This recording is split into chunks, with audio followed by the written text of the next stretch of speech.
दोस्तों जय श्री राधे। दोस्तों आज के वीडियो में हम आपको बताएंगे कि माता सबरी वास्तव में कौन थी।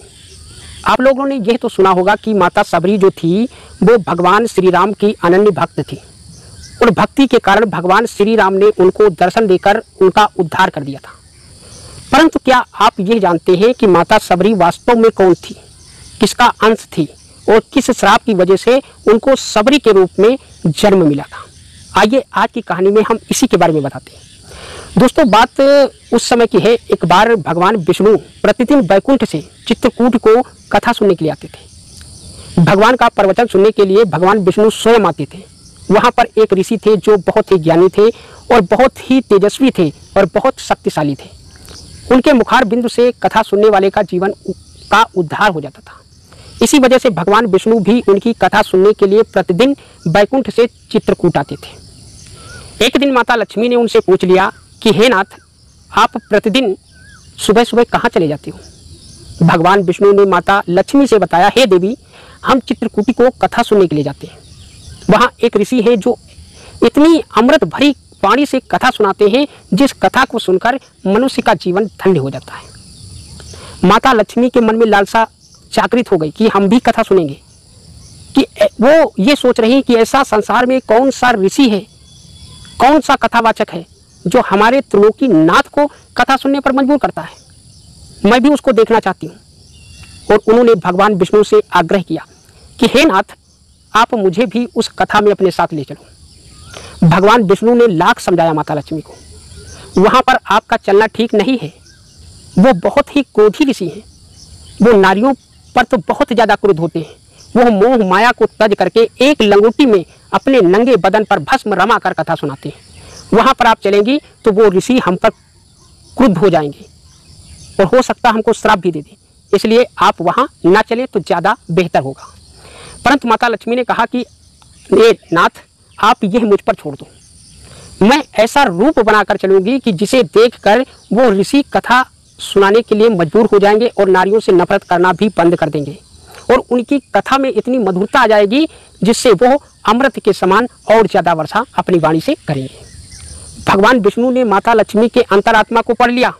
उन्होंने कहा, अगर देवी आपकी यही इच्छा है तो आप मेरे साथ चल सकती हैं। माता लक्ष्मी को लेकर भगवान विष्णु जब चित्रकूट पर आए तो वो ऋषि भगवान विष्णु को देखकर क्रुद्ध हो गए। उन्होंने कहा, वहीं पर रुक जाओ, तुम्हारे साथ ये नारी कौन है। मैंने आपको मना किया था कि हमारे आश्रम में किसी भी नारी का प्रवेश वर्जित है, फिर आप नारी को लेकर क्यों आए हो। उसी समय माता लक्ष्मी ने हाथ जोड़कर कहा, हे नाथ, आपकी कथा की मैंने बहुत प्रशंसा सुनी है। आपकी अमृत जैसी वाणी का पान करने के लिए मैं यहाँ तक चली आई हूँ। हे नाथ, आप मुझ पर कृपा करके मुझे कथा सुनाओ। मैं आपकी कुटी के अंदर प्रवेश नहीं करूँगी, मैं यहीं पर बैठी रहूँगी। इस बात से लक्ष्मी जी के इतनी विनम्र निवेदन से ऋषि को दया आ गई। उन्होंने कहा, आप वहीं पर बैठ जाओ, वहीं पर बैठकर आप कथा को सुनना, हमारे कुटी के अंदर प्रवेश नहीं करना। माता लक्ष्मी वहीं पर बैठ गई। वो मन के अंदर बहुत ज़्यादा उनको ग्लानि हो रही है कि एक महापुरुष के द्वारा हमारा अपमान हो रहा है, हमें कथा सुनाने के लिए ये दूर बैठा रहा है, हमारा इतना तिरस्कार। परंतु उनको तो कथा सुननी थी, इसलिए वो अपने क्रोध को शांत किया और वहीं पर बैठ गई। तब तक के ऋषि ने कथा को आरंभ कर दिया। माता लक्ष्मी ने जब ऋषि की कथा को सुना तो उनके मन के अंदर एक ऐसी ऊर्जा जागृत हो गई, उनका मन बिल्कुल निर्मल हो गया, उनका मन बिल्कुल बदल गया। उनकी कथा का, ऋषि की कथा का ऐसा असर हुआ माता लक्ष्मी पर कि वो धन्य हो गई।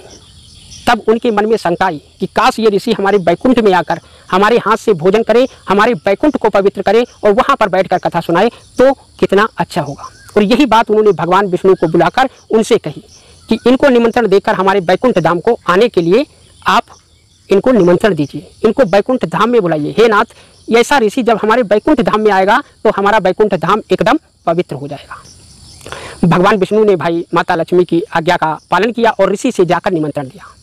ऋषि ने कहा कि बैकुंठ में तो सिर्फ मरने के बाद ही इंसान जा सकता है, उसकी आत्मा जा सकती है। मैं तो शरीरधारी हूँ, मैं आपके बैकुंठ धाम में कैसे आ सकता हूँ। तब भगवान विष्णु ने कहा कि मैं तुमको निमंत्रण दे रहा हूँ, मैं तुमको आशीर्वाद देता हूँ कि आप हमारे वैकुंठ धाम को अपने शरीर समेत आ सकते हो।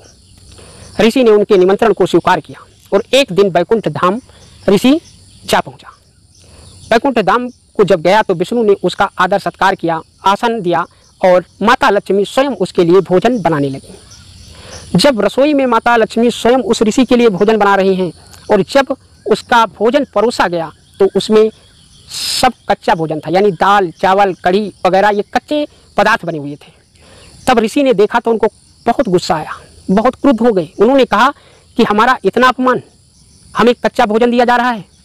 आपको इतना भी नहीं मालूम है कि मैं वो ऋषि हूँ जो सिर्फ फला आहार करता हूँ, इसके सिवाय मैं कोई भोजन नहीं करता हूँ और इसके साथ साथ मैं किसी नारी के हाथ का भोजन कतई नहीं करता हूँ, इसलिए आप मेरा अपमान कर रहे हैं, मैं ये भोजन नहीं कर सकता हूँ।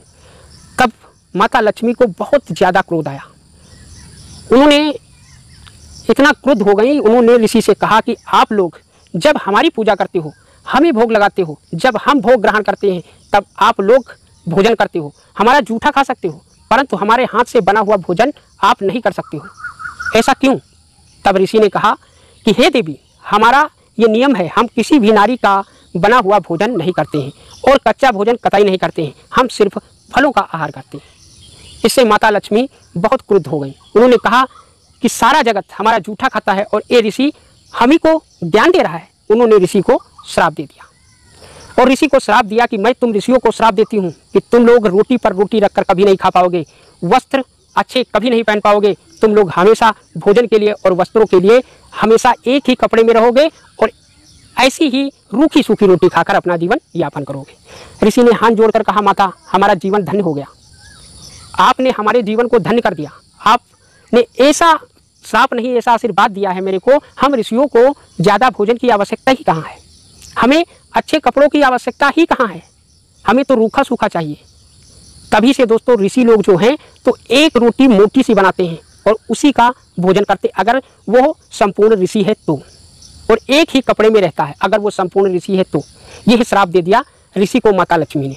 ऋषि ने कहा, हे माँ, आपका श्राप तो हमने स्वीकार किया, अब हम तुमको श्राप देते हैं। तुमने हमें घर पे बुला के और हमारा तिरस्कार किया है, हमारा अपमान किया है, अतिथि का अपमान किया, इसलिए मैं तुमको श्राप देता हूँ, तुम भी पृथ्वी पर सबरी के रूप में अवतरित होगी और हजारों वर्षों तक हम ऋषियों की सेवा करती रहोगी, हमारी झोपड़ियों की आप हमेशा उसे बुहारती रहोगी, उसकी साफ सफाई करोगी, तब जाकर कई वर्षों के बाद आपको आपके त्रिलोकीनाथ भगवान श्री राम के रूप में दर्शन देंगे, तब आपका उद्धार होगा। यह बात सुनकर लक्ष्मी जी ने हाथ जोड़कर कहा, हे ऋषिवर, आपने जो श्राप दिया है ये हमको मान्य है, हम आप जैसे ऋषियों की सेवा करने के लिए वर्षों तक तैयार हैं। यही कारण था दोस्तों कि उसी माता लक्ष्मी के अंश के रूप में अवतरित हुई थी सबरी और भगवान श्री राम की भक्ति करती थी, जिसे हजारों वर्षों के बाद भगवान श्री राम ने दर्शन देकर उसका जीवन धन्य किया था। माता लक्ष्मी का एक अंश था जो सबरी थी। तो दोस्तों ये थी आज की कहानी। अगर हमारी कहानी आपको पसंद आए तो वीडियो को लाइक करें और हमारे चैनल को सब्सक्राइब करें। दोस्तों जय श्री राधे, जय श्री श्याम।